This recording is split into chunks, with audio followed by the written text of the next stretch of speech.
Hi, I'm acting teacher Michael Bean, and this is your free lesson for myfreeactingclass.com for Monday, April the 4th. If you want to find us, this lesson happens from 5 to 6 p.m. Mondays Pacific Daylight Time, which is UTC -7 for those of you who are joining from Europe and elsewhere, like Alex is today. And if you're like, hey, where do I find this information? I'm not going to remember this. That's easy. You could go to myfreeactingclass.com, voila. In fact, if you were to then scroll down and you're like, I wonder what else they have done on these lessons, you would find a link to the video archive that would take you here, where you've got a bunch of the video lessons from the last couple of years sorted, and you can search through there for something that interests you. And you would find a link here at the top to the YouTube channel where the more recent lessons are posted. So you can follow us on YouTube, you can leave comments on the videos here. I see all those comments and typically respond to them, usually within about a week or two. I would love to be one of those folks who's on a real tight timeline in terms of responding, but technology and me have a relationship where I limit my exposure.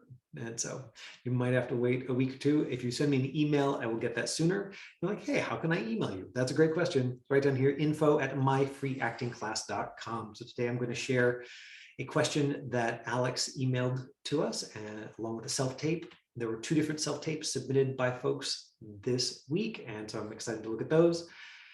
You can send your self-tapes to info@myfreeactingclass.com. And if you're like, wait, but it was for a real audition and I feel weird about that. Canadian copyright law says this is educational use, it's free use. I will not use your last name when I talk about that. And so your privacy is protected. And also this is a totally legitimate use, even of stuff that has been professionally written, under Canadian copyright law. So we're not breaking any rules, and also you get to get some direct feedback.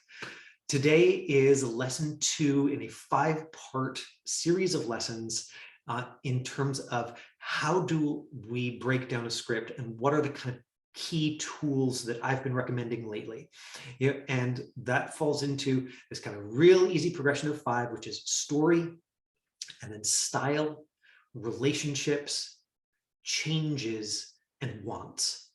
And I think that if you answer kind of those 5 basic questions, each one kind of branches out into a whole bunch of other questions, but it's a way to go, okay, did I think about these things? Did I go for the story? Did I go for the style? Did I go for the relationships? Did I go for the changes? Did I go for what my character wants? And you can start with any one of those questions. I have arbitrarily put them in this order, but if you're like, actually, what suits me best is to start with what my character wants, great. As long as you're including the information from all of those 5, as long as you're giving a careful read to the script so that you are being respectful of the story that the writer is telling, then I think you're in really good shape with something like this. So let's take a quick look at the sheet. And so we're going to just kind of zoom in on one of these today. All right, so story, and we covered this in detail in the last lesson. You can just find that in the YouTube channel. It's just the last one that was posted. And today we're going to go into detail on style. So episodic, pilot, feature, MOW. Why would it matter if something is an episodic or a pilot or a feature or a movie of the week? Why would that influence the story and the way you choose to tell it? Comedy or drama, hopefully that one's pretty straightforward. You're like, oh yeah, okay, I can see just intuitively why that would influence the story and the way that I choose to tell it. Tone and genre, all of these can shape the rest of the decisions you make, because believe it or not, actors have a lot of agency in terms of choosing how to interpret what's on the piece of paper and how they're going to tell that story. And if you understand these things, it's going to shape those choices. And you want to, basically, you're keeping it inside the world that your story is being told within. And if you're like, I don't have to think about this, I'm just going to be me. Will some people get cast that way? Of course they will. Will going through all these details guarantee that you get cast? No. But will it give you that like 10% more? I think so. And if you haven't thought about it at all, then maybe it'll give you a much more significant bump than that. Because telling a story that doesn't just like show you in a believable way, which I think I've said many times, the absolute foundation for all film and TV. We just have to believe this is what you wanted to say right now, and you're just a believable human. But if you can also bring in some understanding of story here, and show them that, like, yes, I know how to tell stories, and I'm going to tell a story inside the world of the sorts of stories that you're telling. I'm going to show you that I am sophisticated in my understanding of story as somebody who wants to be a professional storyteller and be paid to do that work. I really think that that helps you a lot in terms of showcasing yourself as a professional. And maybe that doesn't necessarily book you this job, but especially over time, doing professional quality work, which includes having emotional availability and emotional range, which includes being absolutely believable as a foundation, and which includes knowing yourself and what you bring to a character in a unique way, which includes knowing the industry, and which includes a deep understanding of story and what makes a good story. So if you are bringing those things in, all of those things are assets. All of those things help. I'm going to cover them in lessons one at a time to the best of my ability, and then zoom over them for the specific details. We have a couple of specific questions today. I'm going to answer those. And if you have specific questions and you can't be at a lesson, just email me and I will answer your question, and I promise to take your name off of it. So I will not tell the world exactly who asked the question. Relationships, changes, and want. Those are character want. Those are things that we're going to cover in the next set of lessons. So if we're talking about style today, I think one of the simplest ones is comedy to drama. So where are you on that spectrum? Now, if you wanted this in the like half-hour version, all you would do is you would go into the YouTube channel and search comedy, and you would find a number of lessons from both last year and from the year before. Guest David C. Jones, who came in to talk about comedy, several lessons for myself talking about comedy and drama, but I will summarize them for you right here, which is that one of the ways that I think it is useful for actors to think about comedy is the audience that it is for, and the level of consequences for especially for physical things and emotional things, right? So comedy and drama might look similar on the page, right? Especially if it's what's called a single camera comedy. Oh, I should have queued this up beforehand. So let's quickly see if Michael Bean can find one of these. So this is from a show called Mr. Young, that cast here in Vancouver. And so I'm going to show you a script from Degrassi, which we're going to look at later today. And so this is a script from Degrassi. This is standard formatting for a film and TV script. And so you'll see that everything is single spaced, right? Degrassi obviously is a dramatic show. If you did not know that already, it would be very easy for you to find out that by looking it up on IMDb. Now, if you're in what is called a multicam comedy, now multicam means that they're going to be shooting it with multiple cameras at the same time, and so the performances has to be louder, the physicality has to be bigger, the audience needs to be able to hear it, the microphones need to be able to hear it. There is a different style of performance that goes with multi-camera sitcom in particular.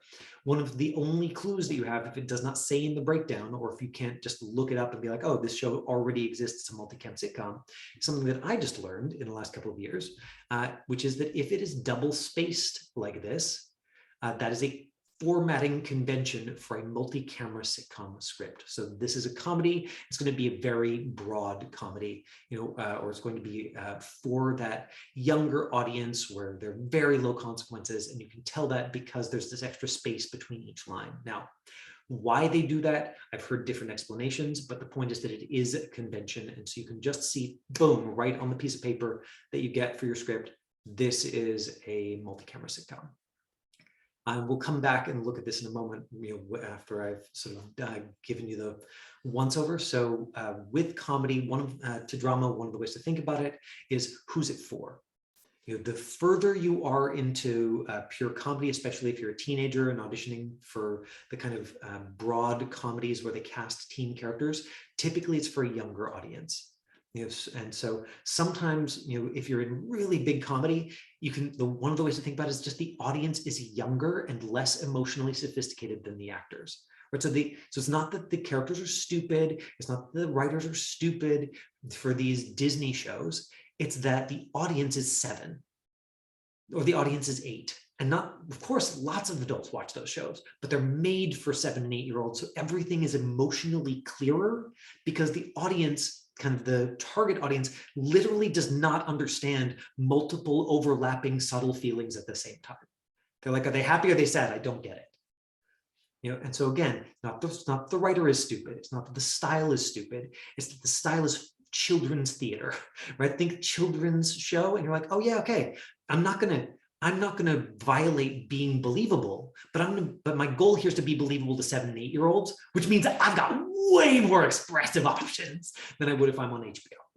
Okay, so comedy to drama, one way to think about it is the audience, and then one of the, I think, really more sophisticated, but also much more versatile ways to read a piece of paper. And if you don't have information, let's say it's a pilot or a script, a show you can't just look up on IMDb and say, is this a comedy or a drama? It's look at what kind of physical and emotional consequences do the characters experience. The lower the consequences are, the further you are into pure comedy. In pure comedy, I'm talking to Alex. Alex and I are like having an argument about something. He grabs a frying pan, boom, he hits me up the head, beside the head, I get knocked down, I get up and I go, come back here, we have to keep talking about this. That's pure comedy, right? I've been hit in the head with a cast iron frying pan. There are no physical consequences. I probably don't even have a bruise, right? In pure drama, the consequences to that are as high as possible. We're having an argument, me and Alex. Alex grabs a cast iron frying pan, boom, hits me in the side of the head, I die. Then the entire show is about the mental, physical, and emotional consequences on Alex of killing me with this frying pan. Where Alex is like still torn up inside at the end of season 1, and the cops are searching for him, and et cetera, et cetera. The higher the consequences are, the further you are into pure drama. And that's like a silly example, but it's a pretty good benchmark. If you see that somebody does something embarrassing and several pages later, they're still feeling torn up about it, you're in drama. If you see that somebody does something horribly embarrassing and then 3 lines later, they're like, so what are we having for dinner? Then you can be pretty sure that you're in comedy. Maybe you're not all the way in kids comedy, right? It's not an exact metric, but it is a way to look at a script without any information about what the director likes, what the producer likes, and go, okay, here's probably where I'm at on the scale. Now, a lot of projects are kind of in between, right? Like, what about a Hallmark script, right? Where the consequences are fairly low, but they're talking about dramatic things, where they're like, my husband died 3 months ago and I'm still really upset about it. In a Hallmark show, probably underneath that is lower consequences, but I know that they're in a better place now, and there's like an underlying message of hopefulness because this is a Hallmark show. And that's something that you would have to do a little bit of research and understand goes with Hallmark. Now, that's relevant to me personally because I live in Vancouver, BC, and there are somewhere between like 95 and 120 Hallmark films that shoot in the city of Vancouver, or somewhere nearby, so that they're casting in the city of Vancouver every year. That's a lot of Hallmark. It's a really good idea to understand that style, right? So the consequences are a little bit lower, even though they're talking about dramatic things. It basically doesn't hurt you inside. Okay, that's maybe just like a slightly that side of the needle. And so you can see how that idea of consequences can be useful, even when you're sort of getting granular in like, where is this on the show? Is my character talking about their dead husband and just like, they can't speak because they're so much in grief, and the camera's going to be zoomed all the way in on their nose to just like suffer with them, right? Which is probably this kind of full melodrama that you're only going to see in a Lifetime movie of the week, where they're just like the most dramatic possible. Not only did her husband die, but she's talking to the killer who has her tied to a chair, and she's also dealing with being on withdrawal from the drugs she's addicted. Like, they just go all the way with like pure melodrama in some of these Lifetime movies. So you're like, okay, it's one of those. Like, so I get to really lean in to the consequences for myself, but I'm also being more expressive of it than I would be, right? So it's nuanced. The reason I can't say here's the exact way to do it is that like you are going to have to be smart. You're going to have to do a little bit of research. You're going to have to take your best guess and accept that you will not always be able to make a perfect guess, but you can make an informed one. Right, so if we were going to go back and look at this Mr. Young script, then which is it's like an older script. You can see that it's from 2010. Right, interior Ivy's car a few minutes later. Ivy drives, Adam's in the passenger seat. What a beautiful day. I love the way the crisp-bottom air just horrified. What are you doing? Adam sees that Ivy has turned the rearview mirror and is applying makeup. She drives. Mom won't let me leave the house wearing makeup and I want to look hot. Now this hard flip, one feeling, boom, hard flip to another feeling, signature for very broad comedy. I've heard it, and David C. Jones, who came in as a guest, I think, beginning of 2021, fantastic, very skilled comedian and comedy teacher who works at, I believe he teaches at the Vancouver Film School right now. He talks about comedy being about surprise, and so the further you are into pure comedy, often the more you will see these moments of like surprising the audience or setting up one expectation. Oh, it's such a beautiful day, and there's the feelings can be real, but the transition between them is technical. You see basically very, very quick transition because you're surprising the audience. Right, you will look hot when you flip the car, we're burned like toaster strudel, car goes over a bump, what was that? Relax, it was just a piece of wood or a cat or maybe a sleeping hobo. We're going to die. We'll die if I show up at school without makeup. Hutch Anderson broke up with his girlfriend. Who? Now, does Adam continue to be horrified about the driving from this moment onwards? No, it never comes up again in the entire rest of the scene. Oh, I lied. Swerves, that's it. You cannot steer and put on mascara at the same time. Fine, take the wheel. Okay, so as we go into that script, the consequences last like 1 or 2 lines. So it's like we're gonna die. Who? Like I'm gonna go back. I'm gonna talk to you. Oh no, we're gonna die. And now I'm gonna talk to you about the guy you're dating. Oh, we're gonna die. Now I'm gonna talk to you about your makeup. Flip, flip, flip, flip, flip, flip, flip. So that's about as clear an example of pure comedy as we can get. Now if we look at the script from Degrassi. And this one I pulled up on IMDb so I can show you a concrete example of like, here's what it looks like to just do your homework a little bit. Just do a little bit of research and find out what you need to know. Let's look at this. Okay, Alex is talking to a guidance counselor, walls up, a long, awkward beat. Okay, so already we've got a clue we're in drama because there's a long, awkward beat. Very unlikely that we're going to get that written into the stage direction for a broad comedy. Look, I'm not sure what you want me to say. I guess I want you to answer the question. No offense, but it's a dumb question. Maybe the better question is, why does it make you feel so uncomfortable? Alex looks around the room. Is that a fiddle leaf ficus? Yeah, I think so. Rye. Not exactly thriving, is it? Okay, so we've got this information at the beginning. Is it super clear whether it's comedy or drama? It's not crystal clear, right? Somebody's not tied to a chair in sort of full melodrama mode, but what we've got here is subtle overlapping feelings. We've got this transition, that is still wry. It's not like I'm talking about something serious. I'm gonna change the subject. Happy, happy, shiny. Right? We've got emotional cues or clues in the script. An awkward beat, walls up, dumb question, uncomfortable. There's a laugh in here, right? So there's multiple overlapping feelings and there's subtlety to them. So for me, that says we're in drama, we're talking to a more sophisticated audience.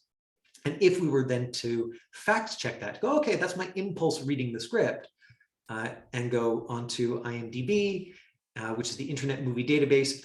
Anybody that doesn't know about that, and you just search Degrassi. Okay, we've got a bunch of titles: Degrassi High, 1987, Degrassi Next Generation, 2001, Degrassi Next Class, 2016. Okay, that's probably the best bet for this because that's the most recent one. Okay, 2016 to 2017. Follows the lives of students from Degrassi Community School, a fictional high school in Toronto. Degrassi Next Class. Drama, romance. Okay, and so watching a clip from that show would give you even more information. about the genre, about the tone. If you don't have that, and I've said this before in class, but I think it's worth going over, YouTube makes everything accessible to you. It is very easy to go on imdb.com, look up the director of the project, if this is a brand new project that doesn't have existing episodes, and just look at the last couple of projects they directed and watch 30 seconds of each one. Just watch the trailer, 30 seconds of the trailer for the last couple of projects. And that'll give you a feel for it in a way that you don't need to be able to write an essay. You don't need to be able to say, here's exactly the tone, because we're actors, we are not academics. Nobody's going to be fact checking our work later. You can scribble this out, you can draw it out, you can do it all in pictures or finger paint it, or just have it in your mind. The point is that you have thought this through in a way that genuinely impacts your performance and improves the storytelling. And so getting that feel for the show by watching a little bit of it, can be really, really useful. And so, for instance, okay, let me use some concrete examples. We'll watch maybe a clip of the Degrassi trailer, and then we'll watch a clip of something that used to shoot in. That used to shoot in Vancouver, to sort of give you a sense of it. A lot of sci-fi shoots in Vancouver, BC. So anybody who is auditioning and working out of Vancouver, it's a good idea to understand what Hallmark means if you see that, and the difference between Hallmark and Lifetime. Hallmark, hopeful, it's going to have hope in it. Lifetime, drama. They're trying to grab people who are flipping channels by going like, what sort of horrible thing is happening to Christina, and I must watch the rest of it, even though I was planning on watching something else by just flipping by. The sci-fi, a lot of them are like real dark and gritty. I've died on Supernatural personally two times, different characters, once with hair, once without hair. You're like, right, they did whatever, like 16 seasons of it here in Vancouver. They just went through like a lot of actors. Episodic television, fantastic opportunity. And this kind of ties in a little bit to your question, Alex, and so I'll circle back to this later. But episodic TV, they're going to need a different set of actors, right? So they've got their leads, 2 of them, 5 of them, 9 of them, whatever. But then they're going to have a bunch of different characters that are just going to show up for a single episode, and they're going to need different actors for each episode. So especially once something is kind of a longer running series in a place, like sort of whatever is close to you, they're going to need new actors all the time. It's a great opportunity for local actors to get credits and to get those professional credits, which is, I'm sure, one of the reasons, Alex, that you were the person who you were taking business advice from started to talk about episodic television, because they just need more characters, right? Every time there's a feature film, costs them $110 million, they're only going to cast 15 people. Every time there's a TV show, maybe they're spending $1 million an episode, but they might need like 8 to 10 actors per episode, or say like 100 to 150 actors over the course of a single season. So they're just going to be casting more actors, so there's going to be more opportunity there. So again, understanding episodic television. Okay, this is the kind of show that is for a specific network. Now, Netflix doesn't necessarily tell you anything, because Netflix is they're all over the map. So you're gonna have to go look up the director. But if you get something like CW, you're like, oh, okay, I'm gonna go watch other CW shows. I'm gonna go watch like a little clip of Arrow and a little clip of Riverdale, and be like, oh, okay, they're like slick and polished, and they're like, everything's like high stakes, but it's also pretty subtle. Okay, lots of little clues just from watching a couple of clips there and really paying attention. And I know people are like, just tell me how to do it. Give me the 4 steps. And I'm just like, I'm sorry, nothing absolves you from paying attention. Like you are just going to have to pay attention, because this is going to shift and change with time. It's going to shift and change with different directors and different projects. And if I say this is the definitive way, yeah, maybe that'll be true for like a specific project today. But what happens 6 months from now when people's tastes change, or a different movie is like the huge hit movie and other people start being influenced by that, or casting preferences change in some way. So the questions are what are more interesting to me as a teacher, because I think that they sustain you over time in terms of building this skill. So what is the story? What is this? What type of show is it? Episodic? Is it a feature film where any individual, where you've got like 2 hours to have this character arc, right? Episodic television, especially if you're in a comedy, you might have to sort of have the character sort of all have it all neatly wrapped up in 3 minutes, right? Like, boom, big change. If it's a feature film, and there might not be that much change in any given scene because they have 2 full hours for the audience is going to stay with you, right? If you're one of the leads, however, again, if you're in a feature film and you're the character who only appears once, you might have to look at that and go back to the story question. Go, okay, right, my character only appears here to give this clue to the leads because I'm in one of those mystery shows where right, like each one sort of branches out a whole bunch of different ways. What's the style? What kind of project are you in? What network is it for? Who is it being made for? The director, who is it being made by? Who's sort of holding together the style? That can really help. Just watch some trailers of the actual show if you can, or if you can't, watch some little bits from that director so you can get a sense of it. And where are you on that spectrum of consequences? Where are you on that spectrum of comedy to drama? And so understanding all those things for style can really help you go in. And maybe you do have to write these things down initially. Maybe you do make your own point form, like, oh, right, these are Michael Bean's 4 questions.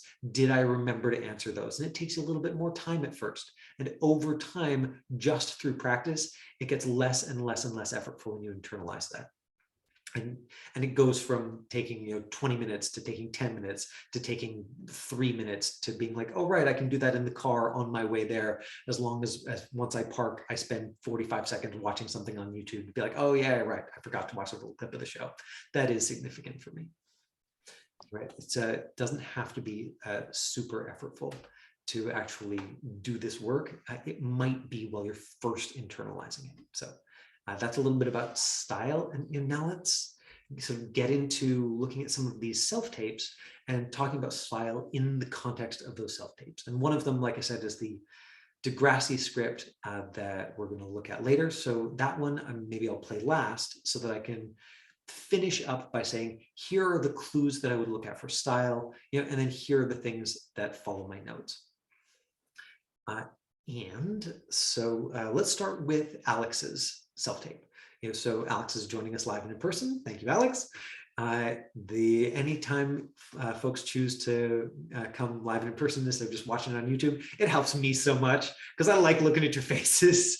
And then hopefully it helps you, because not only can we do this live and in real time, but then you can ask your questions and comment in real time. And my hope is that that's the benefit you get for showing up live. And then the benefit everybody else gets is that they can watch it at 3 a.m. in Russia if they feel like. So the Alex's self-tape is a self-written monologue.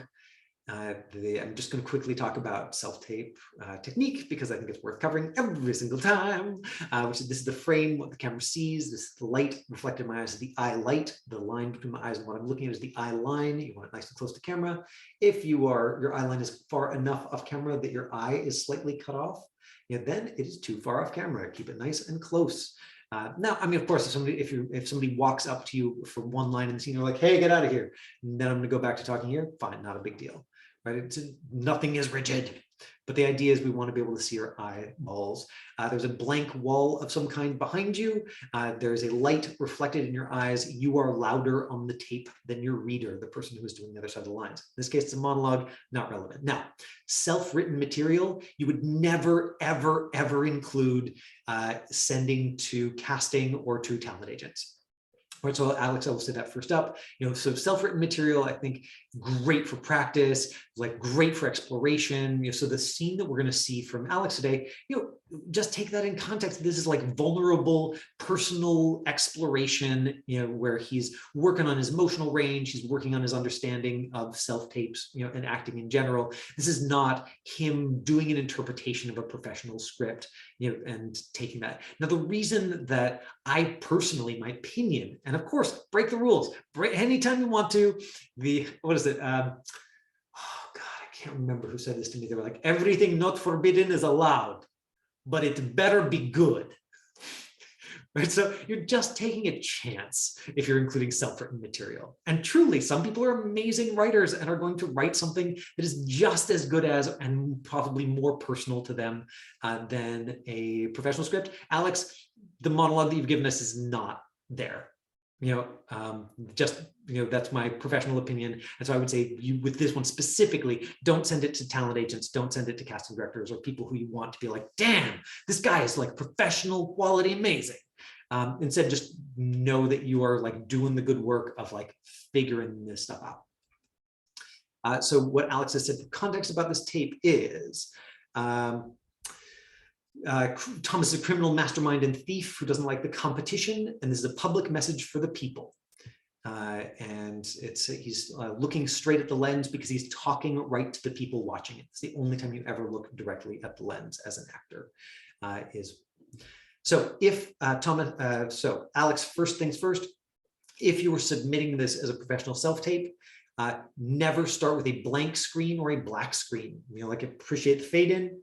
But if you're going to do the fade in, then start with your headshot, because most of the uploading services use the very first frame as the thumbnail. And you don't want casting, when they look at this later, to be like, oh yeah, which are the ones we liked?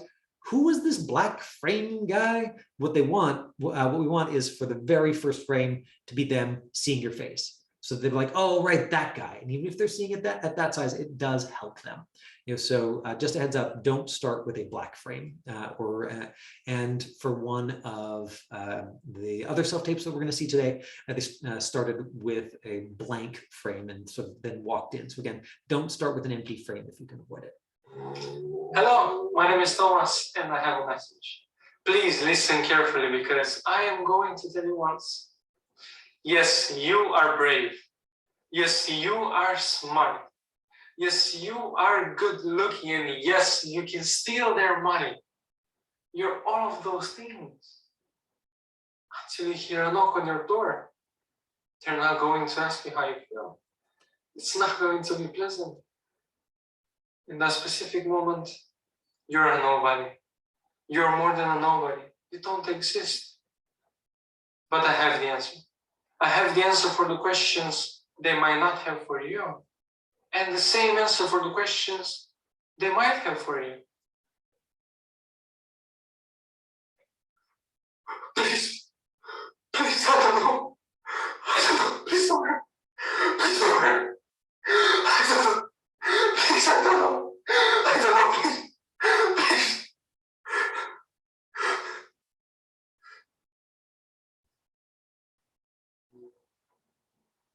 So be careful. We are coming. Okay, so this last moment, boom, here, visually, vocally, you can see Thomas, saying like criminal mastermind, like I've got something for you. Remember that with self-tapes, if you're submitting something professionally, they might only watch the first 10 or 15 seconds. So does the first 10 or 15 seconds of this say criminal mastermind? Hello. Definitely not. It's Thomas and I have a message. Please listen carefully because I am going to tell you once. Yes, you are brave. So there's a couple of things going on here. One of which, this is shot really well. As silly a thing as it is, the like room of the car going by at the very beginning, I think that you would want to like hear that, be aware enough of it that it happened, or watch the tape afterwards and be like, oh, I'm gonna have to retape because I want something with less distracting background noise. I know that's super annoying, but like, especially right at the top of a tape, right? If it happened for a couple of seconds in the middle, or if it was a very long scene and you really didn't want to redo it, if it's in the middle, I don't think it's an issue. If it's in the beginning, I would retape that personally. The other thing here is that, visually, vocally, I don't think you're telling the story that you said you wanted to tell, which was, criminal mastermind, let me find it again, criminal mastermind, a thief, doesn't like the competition, public message for the people. Does that mean that you need to start, in like full psycho like this? No, of course not. But if your goal here, is to tell that story, then I think that there are ways to bring that in, that maybe there's more mischief, maybe there's physicality to it.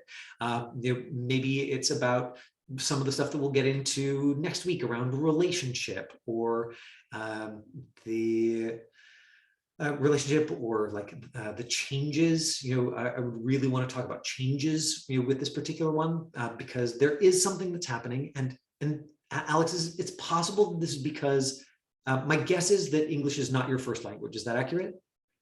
Okay, so this does sometimes happen when somebody is either speaking in an accent that is unfamiliar to them, or speaking a language that is, their second or their third or their fifth language, which, like Alex speaks a couple of languages fluently, like rock on, like I'm just a lazy North American who's only got one. So I got no room to talk, right? Like if I was trying to act in Spanish, it would actually be non-existent. I'd just be pronouncing words that I had no idea what they meant. So with that as a caveat, what's happening is there's a vocal quality, Alex, that right now is making everything sound very similar.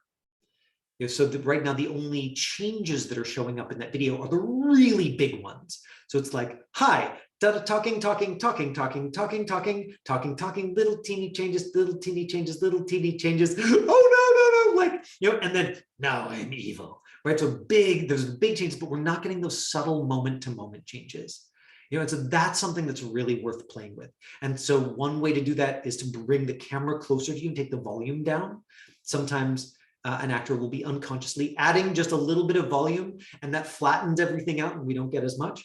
And another thing is that you might just have to do more detail than another actor would by going in and going like, what is my opinion about this? What is my opinion about that? What is my opinion about that? Details, details, details. Can I play with you for a second, Alex? Do you still remember the first couple of lines of this monologue?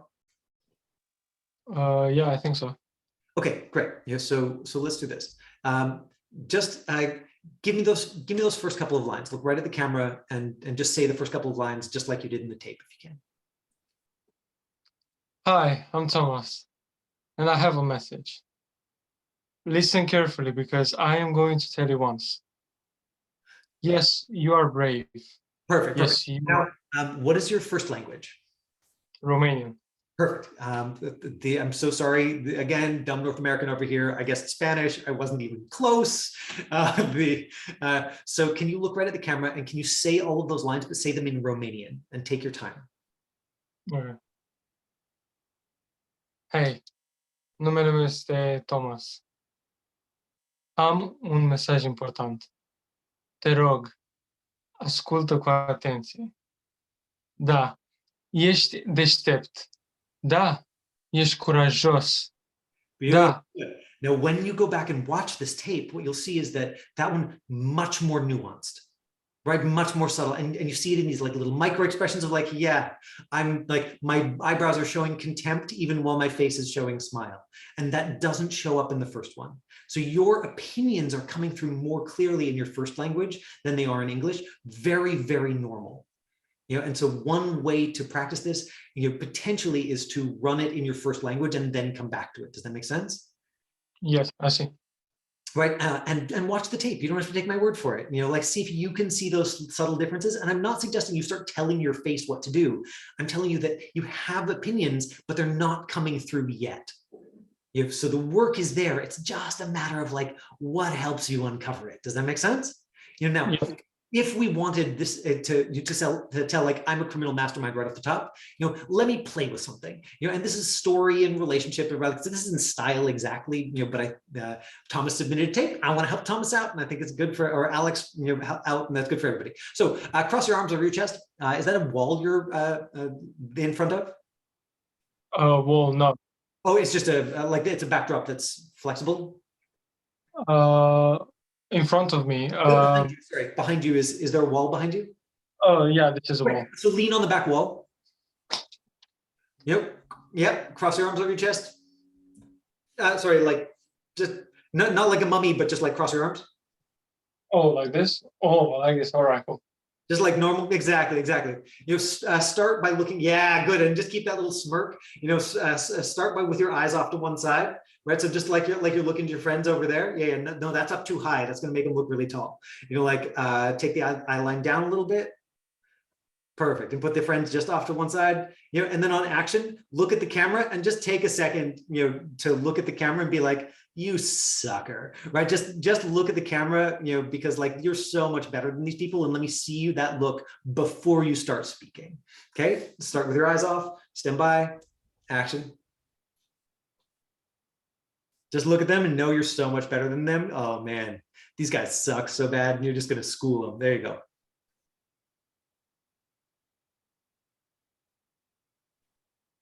Lines, start the lines.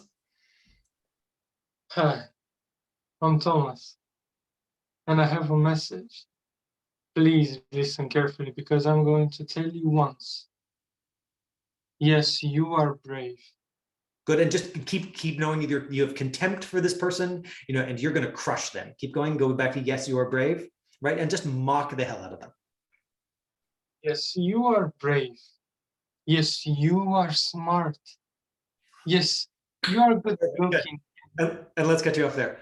Beautiful. Thank you so much for being willing to demo with me, Alex, because being able to do that live, I think is so useful for people watching. When I'm just giving notes and I don't have the opportunity to go like, look, actually getting it to workable is not rocket science. Like he's got it right there. It's just a matter of like letting it shine through, and so like I said, we're going to get into relationship and changes later on. For style here, for something like this, if you're playing Criminal Mastermind, where I think that's stylistic really relevant is what is he doing with his body? What's that first image? What shows us, oh yeah, like I'm better than all of you. Probably we're going to need something like that, if we're in drama. Now, style might be, this is self-written, so it's not sort of crystal clear, but if he'd received this as a professional audition and it was for HBO, or it was for like a deeply dramatic show, and you watched a couple of the last few things the director did, and they were all like really dark and moody, and the characters all had like the male characters all had the constant eyebrow furrow, and then everybody spoke like this, and like the feelings were all like micro, subtle stuff. And then maybe I have to be like, oh, okay, so I'm gonna do the same thing I would normally do, but I'm gonna move the camera in a little bit closer to me, and I'm gonna take the whole thing right down here, and not whisper it, but like I'm gonna let the camera come to me for this. Like I'm talking to you, but like I'm not reaching into my voice. Maybe, but that would be a stylistic choice. If you're like, oh yeah, that's what I saw in the couple of things, so that then there's that one moment where you're like, now I'm gonna raise my voice purposefully, ooh, so dramatic. Like you could play with that stylistically,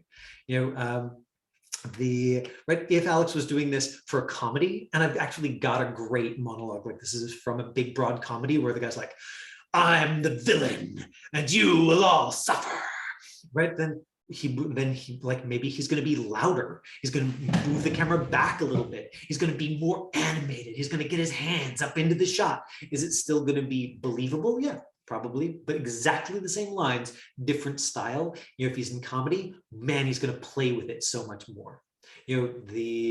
Right, when he gets, if it's drama, then when he gets into this, like, here's what you're going to say when the police come to your door, then then he's going to be maybe more openly contemptuous. No, you're going to be a little wimp. See, that's what you're going to be. Like if it's comedy, then maybe he will go like, right, like maybe he'll make that more abrupt transition, and he'll like be more expressive with it, because rather than like consequences like hurt them inside contempt, instead he plays with like, I'm going to show you what a silly wimp you're going to be, and then I'm going to come back, right? So a way to use style there. Okay, let's watch a couple of tapes from N, who is in Manitoba, and sent 2 of her recent self-tapes. Uh-oh, gotta just cue that one back to the beginning before I start. So again, let's look at the opening for like that first frame. This one you'll see is blank, and that's problematic because it means that if this is uploaded and they love it, and then they're scanning through like their top choices. One's going to be blank. Now, is that going to lose your job? Not necessarily, no. But it's such an easy technical thing to do, to start from there, right? Or to start further back in the corner and then like walk forward. Totally doable.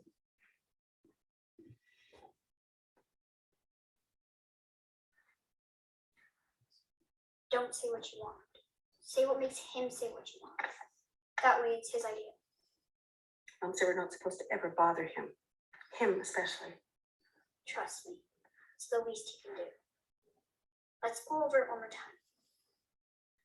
It wouldn't bother you, Mr. Longfellow, but since she worked for you so well for so long, almost 20 years, we thought you want to know that she's getting worse.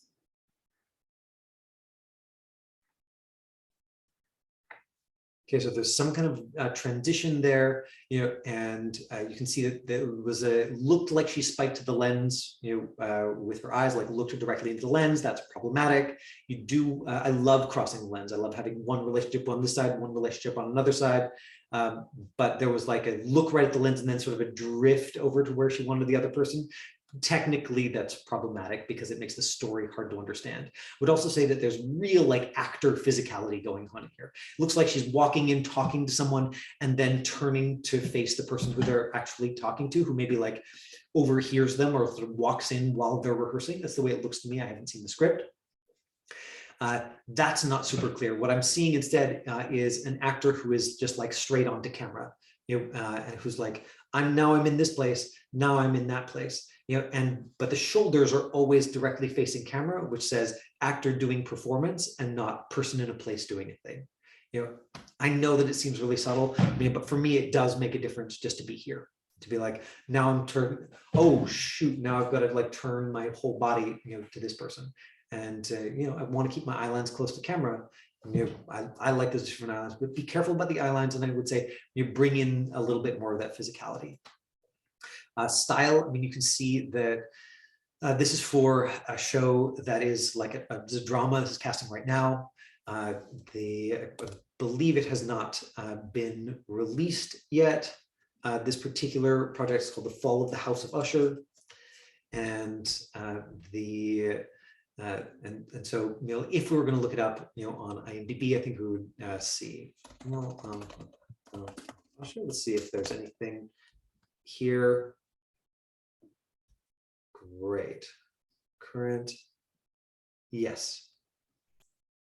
Okay, so if we look it up on IMDb, boom. Drama, horror, Fall of the House of Usher, Netflix. Okay, and we can even watch some little clips there if we wanted more style. So I would say that the performance we're seeing is sized appropriately for the style, and we can even go further with the consequences of this if we were going to watch more of the tape. Basically, like they're practicing this thing, it really matters to them. The person steps in and sees them before they're done rehearsing it, and they just have to jump right into it. Like that's going to matter to the characters, and anything that sort of builds the stakes there is going to be significant or important to telling that story. We know that you're so good helping people. She said all those years that you were the man who could move mountains, talk anyone into anything. Good, and now she's looking at her brother or her sister or like whoever is this other person who's because that's who's talking, right? Like it sounds like she's reading with her mom, and her mom's like doing a solid job of reading. It's something, Mom, you want to either stand further away from the camera or bring your voice down so that N is louder on the camera than you are, right? Beautiful setup in terms of like she's in the middle, eye light, neutral wall behind her, like we saw with Alex, like really like solid setup for a pro self-tape here. And just take the volume down on the reader. We want to be able to hear what the reader is saying, but the focus needs to be on the actor. That's not just my opinion. I think that is sort of validated from what I've heard from casting directors, etc.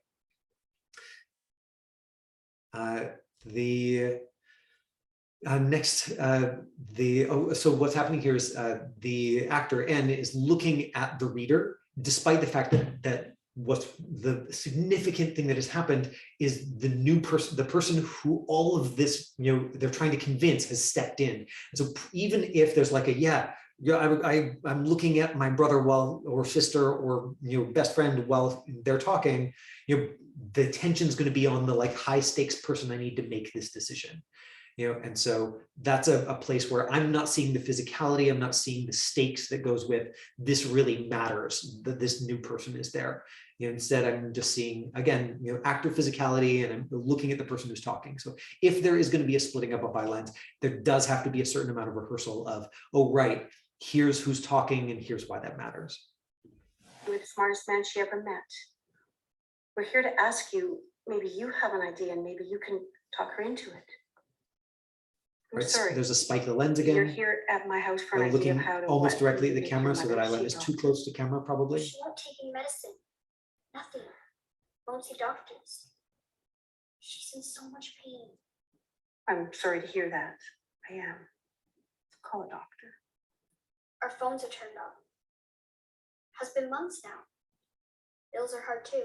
Good. And so do you hear those little micro pauses there? Now, pauses in the script, are not a problem, but for something like this, if there's nothing in between the pause, then what it looks to me like, as an acting teacher and as somebody who's watched a bunch of these tapes, what it looks to me like is that's just the actor taking a moment to find the next line. This, and there's the next piece. And because there's that neutrality in between, I'm like, oh, okay, that's just the actor doesn't quite remember what that transition is. It's because it's not like I'm having a thought and it's just taking me a moment as the character to speak. Instead, there's just like, like a half second or 0.4 seconds of just like complete neutrality there. And I think personally that those little micro hesitations do impact people's opinion of, is this actor ready to perform this particular character on television or in a movie? Like, I think they do matter, which sucks for the actors for whom like really like memorizing to the point of absolute fluency takes extra time. I'm one of those. I need to put in extra time. I know some people who can read it twice and then put it down and be like, but the folks I know who have that skill earned it the hard way, by just putting in many hundreds or thousands of hours of practice, both in class and in coaching and professionally on set. Or in theater, a lot of the ones who really have that skill did theater, either amateur theater or professional, because again, it's just a way to get hundreds or thousands of hours of practice. Fired her. It looks like she's looking directly at the lens. And so it had drifted over and then back, and so that eye line I think is significant. Good job. Got sick. I mean, she said she couldn't work no more. I thought maybe you could. Right, so now we're getting those like high stakes, creep in there. So it's not that she wasn't aware of the high stakes; they're definitely like coming in now. You could help her. If it was you telling her what to do, she might listen. She doesn't listen to us. But you, she loves you. What'd you say? Now so we got the stakes, and we got, oh, sorry about that freeze frame in. There we go. So we got the stakes, there, like I said, the style of the show. I think that her interpretation of this is in line with the style. And so we're seeing the stakes, we're seeing some of the behavior, we're seeing her internalize that. Vocally, her voice is like pitched up, and all very close to the same level. Alex, you could probably hear it when it's somebody else. You could hear it in her tape, couldn't you? Yeah, right? It's hard to hear with ourselves. So easy to hear with somebody else. And so I would say, right, if I was coaching in on this, I would say, great, tell me what you had for breakfast. Great, now bring it down into that voice, right? So that I'm hearing that nuance of your voice. I'm hearing like, this is just the way you actually talk. And the truth is that when people do get very nervous or very escalated, it's very normal for their voices to get up there. And so maybe, that's her just really like authentically connecting to it. But even then, I think the actor's got to do some work, to bring in a little bit more of that nuance. Because if it just stays on that same tone for too long, then even if, like I said, she clearly does have opinions about the stakes of it, they're not coming through in as grounded or as real a way as I would like if I was coaching this for a professional self-tape. So let's look at the last one from Degrassi. And I'll just cut it before we get to the F-bomb at the end. So first frame, boom. We see the character. Remember when we looked at Degrassi, it was drama romance, and so first frame, we're seeing I think what we need for like teen drama romance.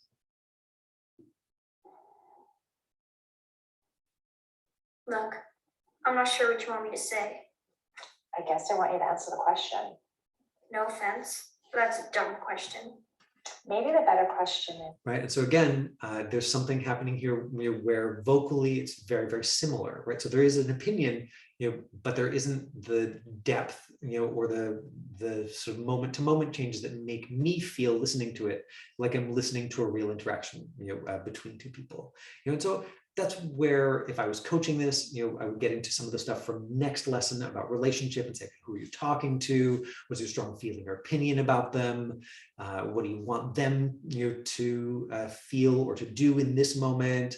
How would you say that? Great, say the line like that. So we bring in some of that level of detail, because I think watching this, she's definitely got the skill she would need to do that. There's just that like extra level of bringing in that kind of detail, that maybe she doesn't have the practice or the habit of, here's how I feed my system. But my guess is, based on these two tapes, that this is somebody with enough skill and experience that with that redirect, she'd be able to make that adjustment. why does it make you feel so uncomfortable? Is that a fiddly ficus? Yeah, I think so. Not exactly thriving, is it? It's not. Could be root rot from overwatering, or could So this piece of the scene, I think that either she made a choice that is just really alive here, or for me, it is just reading is more honest, subtle, nuanced. There's layers of feeling. This transition, to me, feels pretty abrupt. Right from this question. You feel so uncomfortable.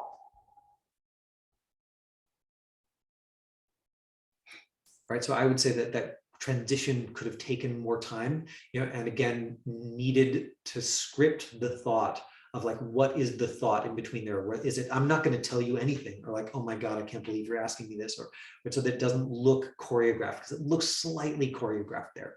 Partly because of the timing, and partly because I'm just not seeing those micro expressions that would show me that something else is going on inside the character. that a fiddly ficus? Yeah, I think so. And then we Not exactly land thriving, is it? It's not. here after the laugh. Could be root rot from overwatering, or could be underwatering. Symptoms for both are basically identical. Right? So there's subtlety going on here. There's overlapping layers of feeling, which I think are really appropriate for this kind of drama. That's weird, isn't it? That both starving and drowning look the same. Yeah.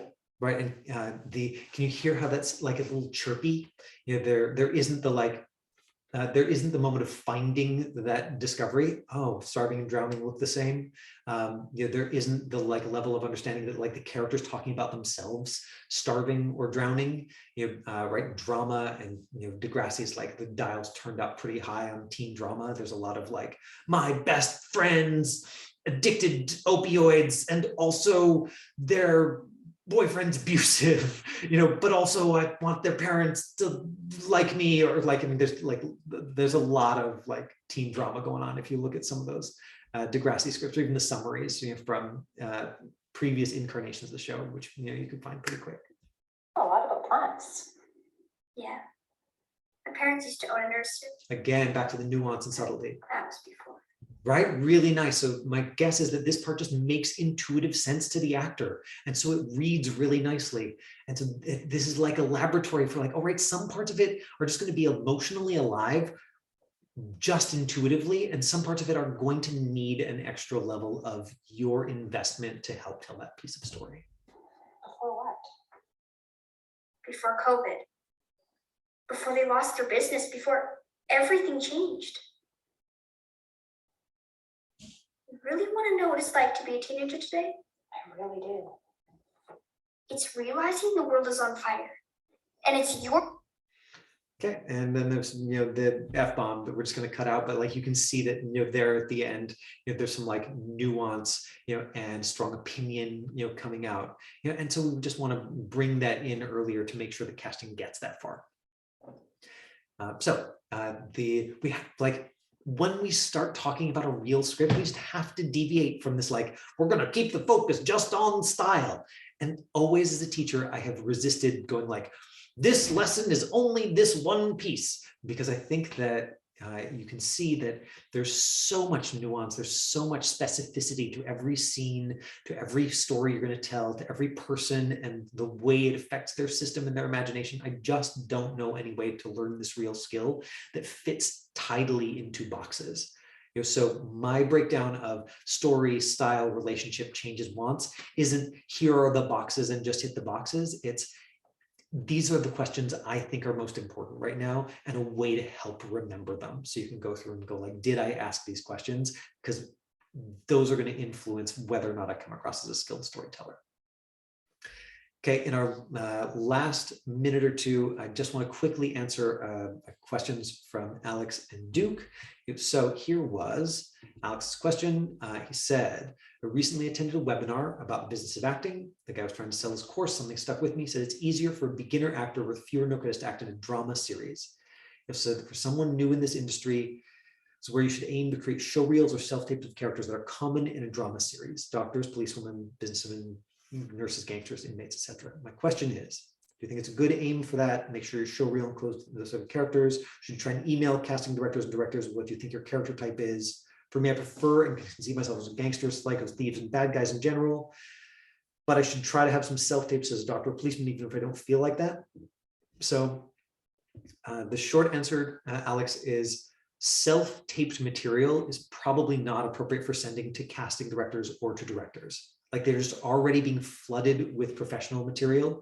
The only folks who are you're gonna want to really send that to are talent agents if you're looking for a talent agent to represent you. So you're using the word show reel, and maybe that's like in your community what they say. We're here in Vancouver, BC, Canada, they'll say demo, but for a professional demo, one that's going to get forwarded to decision makers, it's got to be professional material. Like 5 seconds of you on a TV show is better than like a minute of just like heart-wrenching awesome that you've taped at home, in terms of forwarding it to them, because it's the reason that they want to see that is not just to see how you can be cast, but how other people have cast you, because that takes the pressure off them to be like the first person who's ever cast you. And they just want to see, oh, I'm not the first person to take a risk on this guy. Does that make sense? That's where a demo is useful for decision makers. Now for talent agents, sure, like you can show them, here's how I think I would be cast. Now, right now, Alex, you've tried to show us a couple of criminals and both of them really have not come across criminally. Like you come across as like amiable, like kind, affable, right? I'd cast you maybe like if we put you like a suit and tie on you, would cast you as like the junior employee, like the new guy who's like, hey, I'm over my head, like here at this office and like everything's going wrong and I've got this charming accent and smile, right? Like that's probably a better bet for you, just based on what I've seen from your self-tapes. And I've only seen a couple of self-tapes. Maybe there's a bunch of really like spot on criminal ones.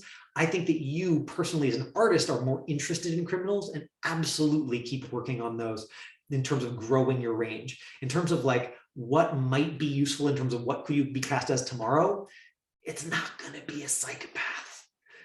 Like that's just not how you come across here. I'm sorry. Not in the tapes, not when I'm talking to you. Like that's just not how it reads, man. Reality check there in terms of like, is that a good idea for your show reel? No, definitely not. Might it be useful for you to also do some like young professional roles? Yeah. Like young cop, young lawyer, you come across, like I said, young, affable, and so, or like friendly, and so in a drama, then it's going to be interesting to see you in circumstances where you're over your head, where it's like, I'm so friendly and oh my God, everything is ruined and it's all my fault. And in a comedy, it's going to be interesting to see like horrible things happen to you and then have you bounce back, and where you're like, ah! And then you're back to like, ah, right? And they're sort of expressions of the same thing. So thinking about finding examples of that from current TV shows where you're like, oh yeah, that guy. Like that guy's got some of the same energy as me. That might be useful or interesting for you. And this goes to Duke's larger question, which is like, talk to me about character building. And so I promise I'm planning a full lesson on this as soon as I'm done, my 5 steps of like story style, relationship, change, and want. But where my ideas are at currently is you've got kind of your essence as a person, right? Like your essence as a person is mutable and amorphous, and it's contextual, and it changes based on, right? Like it's kind of like it's a blob, and you experience yourself in lots of different ways at lots of different times, lots of different people. You're like, yeah, right. So Alex knows the part of himself that is like psycho and criminal and mischievous, just like it's just not who he presents as in this moment. Maybe he's a little nervous with all of us looking at him on and posting it on YouTube, and that shows up as like, I'm not nervous, I'm happy, probably, right? So there's your essence, which covers a lot of ground, and then there's the pieces of you that are more your social persona or the personality you're used to presenting to the world. Those are essentially the characters you have practiced the most. So initially, the characters that you are likely to be cast as are the characters you've practiced the most, that are in line with your social persona. So if Alex was an MMA fighter who had mostly spent his social persona, being like, don't mess with me, don't mess with me, don't mess with me, such that I was like, Alex, do you understand the note? He's like, yeah, but his face was saying like, I hate you. And I'd be like, okay, yeah, criminal, boom. So hook that up, right? He's got the neck veins. He's like, he thinks he hates me, like he's full of rage, and he's like, no, I'm not full. That's not, my inner experience doesn't reflect those things at all, but that's my social persona, right? So essence, social persona, and then character. And initially the characters that you're going to be most skilled at the very beginning are the ones that take advantage of the characters you've practiced in your social persona. And then as you grow as an actor, are you going to be able to bring in parts of your essence, that are outside your social persona? Of course, like we're artists, we want to be storytellers of that. The only ones, in my opinion, that you're going to get paid to do professionally are the ones that are going to be, that you have practiced so much that they're going to be completely 100% believable. And so either that's going to take a huge investment of time and energy in your part, or it is going to take you drawing on the characters you've already practiced, in your social persona. Right. And so, like I said, the folks I know who are like very, very skilled character actors tend to have done theater. They tend to have spent 1,000 hours in the shoes of a particular character, of a particular persona. And I'm sure the first 600 hours they did that, it was good, it was believable, might have even been interesting on stage, but it wasn't so completely believable that they could be paid to do it on TV. But once they've done that show and done all of the rehearsal and run it on stage for 3 weeks or 6 weeks or 6 months, yeah, can they bust that out anytime they want to? Probably. Can you do that as an actor in practice? Absolutely. If Alex was like, I don't care what you say, Michael Biehn, I'm a criminal and I'm going to be criminal, then like, could you start taking kickboxing classes right now, and spend the next year, like every scene that you did in practice for yourself and in a class, have them be like characters, who are like, have that darkness in them? Yeah. And then a year from now, like maybe you would have that so internalized that you could just put it on and we would absolutely believe it, and then you can be paid to do that on TV. Right now, not so much. Does that answer your question? And Duke, does that sort of speak to this idea of character building a little bit? I think that actors get excited about the parts that are less expressed in their social persona. Again, because we're artists, we're like, no, my essence includes things that I don't get to do in my life. And so of course, what I'm excited to do is the thing that is outside that, because that fills me as an artist. It makes me feel creative and alive. Can you be paid to do that professionally? No. Not until you have totally internalized it so much that you can be completely believable. That's my opinion, right? Like sometimes does somebody like bring a piece of their essence out in a way that like, they're like, yeah, this person fits their face and it fits the show we want, like boom, and they can like work, figure it out on the job. Yeah, of course that happens sometimes. In general, no. So that's, so if there's a specific character type, that I don't know, feeds your soul to do in practice, do a ton of it. Just know that, like speaking a language, it's not until you have fluency that you're going to be able to be paid for it. Right? This shouldn't stop you from doing anything that lights you up creatively, anything at all. There we go. Ran a little bit over time. Thanks for sticking with me. I feel like we covered a lot of good stuff. And huge gratitude to Alex and to N for submitting their self-tapes, and gratitude to you for showing up so that I have some faces to look at, so I'm not just talking into a void. I'll be back here next Monday from 5 to 6 Pacific Daylight Time. And in the meantime, if you're like, man, this Michael Bean guy has got some interesting ideas, I wish that I could support what he's doing. There are ways you can do that. You could go to michaelbean.ca and you would find out about my coaching and classes. And you could go to bizstudio.ca and you'd find out about the classes that I run for kids and teens. So if you were, those are the two places that you could go to find more about me and my coaching and classes. And you can just keep showing up here free, myfreeactingclass.com. We're going to be back next week. Thank you all for joining me. Bye. Bye.